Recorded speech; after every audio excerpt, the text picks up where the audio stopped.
You're 12 years old, and strangers are undressing you. Your mother holds your hand, but her eyes are distant, resigned.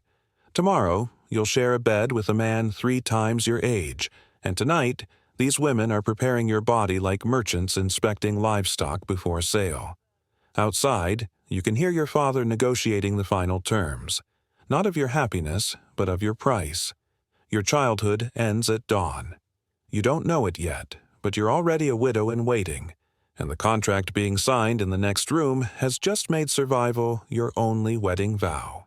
Before we go further into this nightmare, drop a comment and tell me where in the world you're watching from. It genuinely amazes me how a story this dark from centuries ago can connect people across every continent today. This was England, 1450, but it could have been France, Spain, or any corner of medieval Europe where marriage wasn't a celebration. It was a calculated risk with your life as collateral. The girl in that room was Margaret Beaufort, and the documents recording her childhood ordeal still exist in the British Library, written in the cold administrative language of property transfer. What those documents don't capture is the terror, the pain, or the impossible mathematics of medieval marriage, a system where your wedding day started a countdown, and death was always the most likely outcome. This isn't a story about love gone wrong. It's about a world where love was never part of the equation, only survival, power, and the brutal transaction of human flesh disguised as holy matrimony. Let's be precise about what we're really talking about. In the medieval period, particularly among the nobility and landed classes, children weren't being married because of some barbaric cultural quirk. They were being traded because in a world of constant warfare, sudden plague outbreaks, and political upheaval, a child with an inheritance was the most volatile asset imaginable. You couldn't put an 8-year-old heiress in a bank vault. You couldn't hide her fortune in offshore accounts. The only way to secure her value, to lock in an alliance before your enemies did, was to marry her off immediately. Speed wasn't cruelty. It was strategy. The cruelty was just an accepted cost of doing business.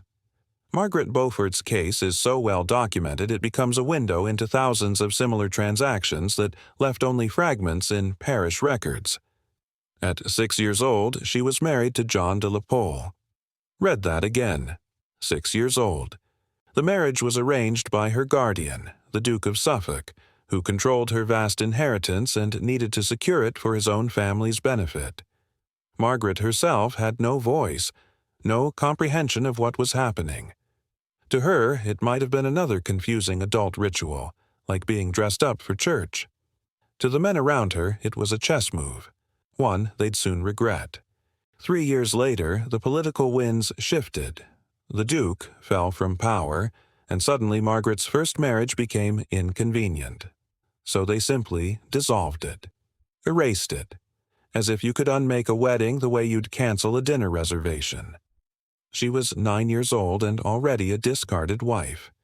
The adults moved her like a game piece to her next position, marriage to Edmund Tudor, a man of 24.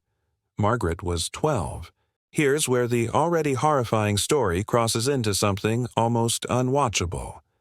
Medieval canon law, the Church's official rules, stated that while you could technically marry at 12 for girls or 14 for boys, you were supposed to wait until physical maturity before consummating the union. It was one of the few protections, however flimsy, that the Church tried to enforce. Edmund Tudor, ambitious and desperate for an heir to legitimize his tenuous claim to noble status, decided that guideline didn't apply to him. Within months of their wedding, Margaret was pregnant. Think about that timeline. Not years, months. A 12-year-old child's body forced into pregnancy by a grown man who saw her not as a person, but as a womb with a valuable bloodline. The biological reality was catastrophic. Margaret's body wasn't developed enough to safely carry a child, her hips too narrow, her frame too small. Medieval physicians, for all their ignorance, understood this. There are surviving medical texts warning explicitly against early pregnancy, describing the dangers in graphic detail. Everyone knew, they just didn't care enough to stop it. But fate had a twist even Edmund Tudor couldn't manipulate. In November 1456, plague swept through Wales. Edmund died, leaving Margaret 7 months pregnant and utterly alone at 13 years old. She was forced to make a treacherous winter journey to Pembroke Castle, her only refuge. Can you picture it? A child, grieving a husband she likely had complicated feelings about at best, her body swollen and aching, traveling through frozen medieval Britain because staying put meant certain death from disease or political enemies. On January 28, 1457, in a cold stone room in Pembroke Castle, Margaret Beaufort went into labor. She was 13 years and 4 months old. Her confessor, who witnessed the birth, later wrote something that should chill anyone reading it. It seemed a miracle that of so little a personage anyone should have been born at all. Medievals speak for, "We thought both mother and child would die, and we were surprised when they didn't." The labor destroyed her. The physical trauma was so severe that Margaret would never bear another child. One pregnancy at 13, and her body was finished. She lived to be 66, a remarkable age for the era, but she would spend 53 of those years unable to have children because of what was done to her as a child. That single son, Henry, would become King Henry VII, founder of the Tudor dynasty.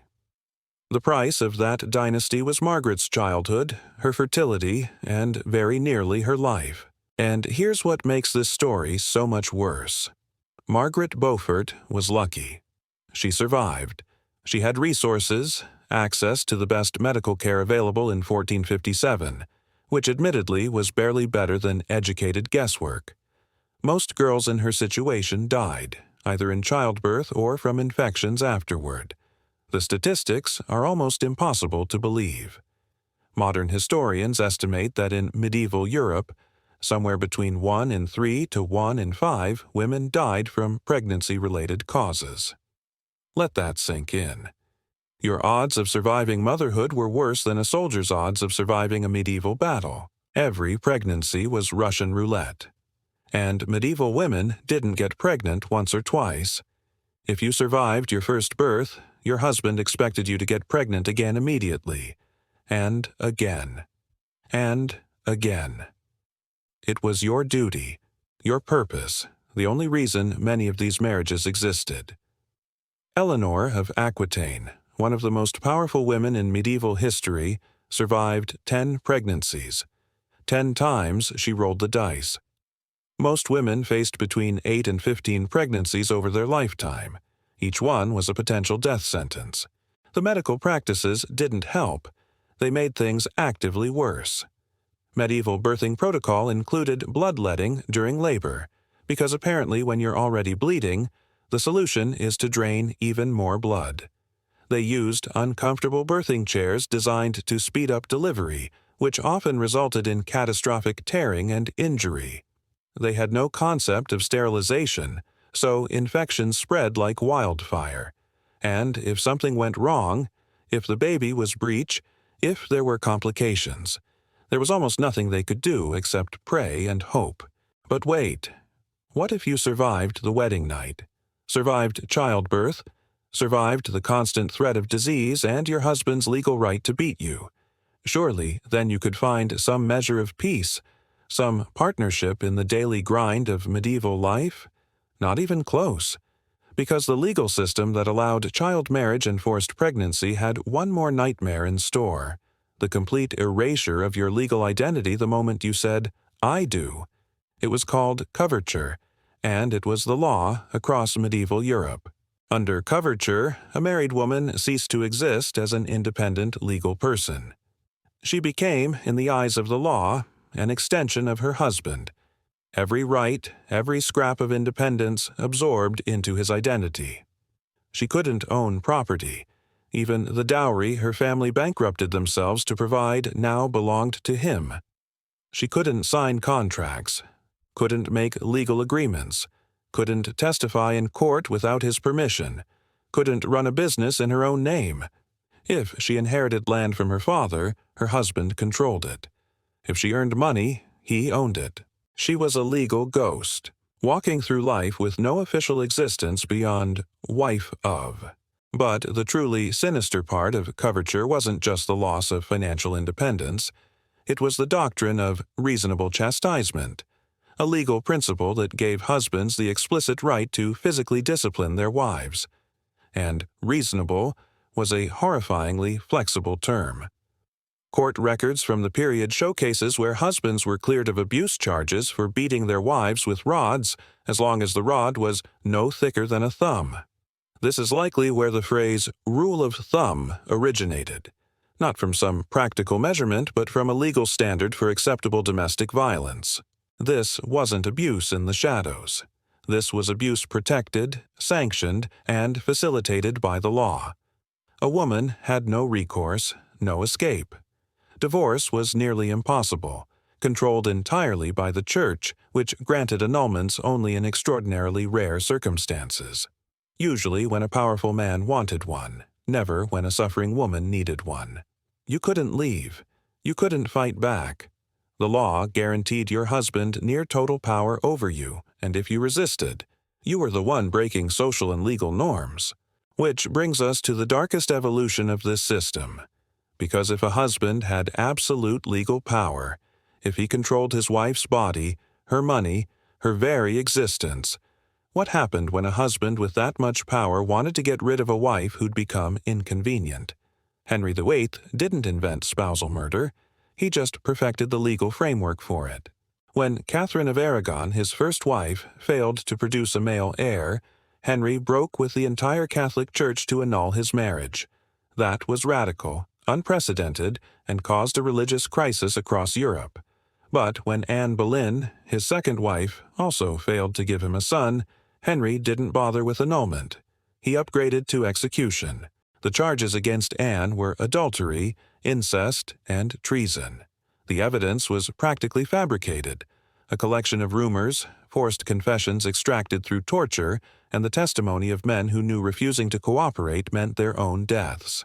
But under English law, a queen's adultery was considered high treason because it threatened the legitimacy of the royal succession. The punishment for high treason was death. Henry knew exactly what he was doing. He was using the law precisely as it was designed, to give husbands ultimate power, including the power to eliminate a wife who'd outlived her usefulness. On May 19, 1536, Anne Boleyn was beheaded. She was likely in her early 30s. Henry had already chosen her replacement before the execution. He perfected the formula with Catherine Howard, his fifth wife. When rumors surfaced about her past relationships and possible adultery, Henry moved with brutal efficiency. No lengthy trial, no drawn-out political maneuvering. Just a quick arrest, a conviction, and an execution. Catherine Howard was probably 19 years old when she was beheaded. A teenager, killed by a legal system that gave her husband absolute authority and her zero protection. These weren't aberrations. They were the system working exactly as designed. The law gave husbands power. Some husbands beat their wives within the legal limits. Others locked them away. And some, the ones with enough power and ruthlessness, simply killed them and called it justice. Behind every one of these nightmare marriages was a financial transaction so brutal it makes modern prenuptial agreements look like love letters. The dowry system was the engine driving the entire medieval marriage machine. A dowry wasn't a gift. It was a mandatory payment from the bride's family to the groom's family. Cash, land, livestock, political favors, whatever it took to make the deal worth his while. Think of it as legalized extortion, where your daughter was both the product being sold and the currency used to complete the sale. For elite families, dowry negotiations were cutthroat corporate mergers. They'd spend years in bidding wars, offering increasingly outrageous sums to secure a powerful son-in-law. And once the contract was signed, once the dowry was paid and the marriage consummated, the bride's family had zero legal recourse.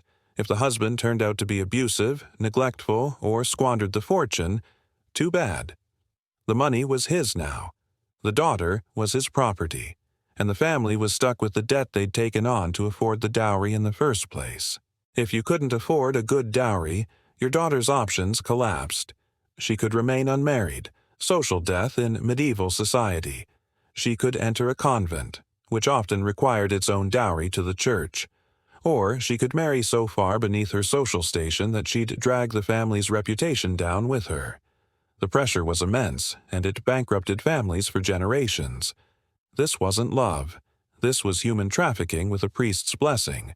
And after all of this, the child marriages, the public humiliation, the life-threatening pregnancies, the legal oppression, the financial ruin, medieval marriage had one final, inevitable twist. It didn't last. The vow, "till death do us part," wasn't a romantic promise of growing old together. It was a realistic acknowledgement that death was probably just around the corner. The average medieval marriage lasted 15 to 20 years, not because people divorced, but because someone died, usually the wife, killed by childbirth. But husbands died constantly too, from wars, from plague, from infections that started with a small cut and ended with a fever grave. The Black Death in the 14th century turned marriage into a grim lottery. Entire wedding parties were wiped out before the vows could be exchanged. People learned to adapt by treating marriage like a revolving door. Widows and widowers remarried within months, sometimes weeks, of their spouse's death. Not because they were heartless, but because being single was economic suicide. You needed a spouse to survive, to work the land, to manage the household, to provide protection in a world with no safety nets. Life became a desperate game of musical chairs, with everyone scrambling to find a new partner before the music stopped. Church records read like soap opera scripts, tracking the endless cycle. Marriage, death, remarriage, death, remarriage again. Some people went through 4 or 5 spouses over a lifetime. Not by choice, but because that's what survival demanded. This constant proximity to death shaped everything. It made deep emotional attachment risky. Safer to view your spouse as an ally, a co-survivor, because getting too attached just meant more pain when they inevitably died. The emotional distance wasn't cruelty. It was self-protection. So here we are at the end of this historical nightmare, and maybe you're thinking, what's the point? Why drag ourselves through this horror? Because every freedom you have, every choice, every right, every moment of safety you take for granted was bought with centuries of suffering by people who had none of those things. Margaret Beaufort survived childbirth at 13 and used her second chance to become one of the most influential women in English history. She outlived all her enemies, saw her son crowned king, and died having shaped a dynasty. But she never forgot what was done to her. She spent her later years advocating for education for women and supporting widows, using her power to give other women the choices she never had. Your freedom to choose who you marry isn't a small thing. It's a revolution. Your privacy on your wedding night isn't a given.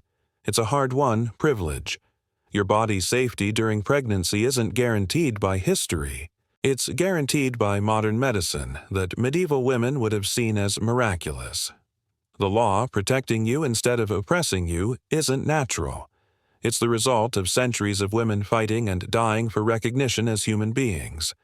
Every awkward first date, every painful breakup, every frustrating swipe on a dating app, these are the problems of free people. And freedom is never a burden, even when it's inconvenient. In the archives, there's a letter Margaret Beaufort wrote late in her life. She's talking about her granddaughter's upcoming wedding, and there's one line that stayed with me. Let her choose her happiness, for I could not. 70 years after her childhood was stolen, that's what she wanted for the next generation. Not wealth, not power, just choice. They couldn't choose. You can. That's not a small inheritance, that's everything.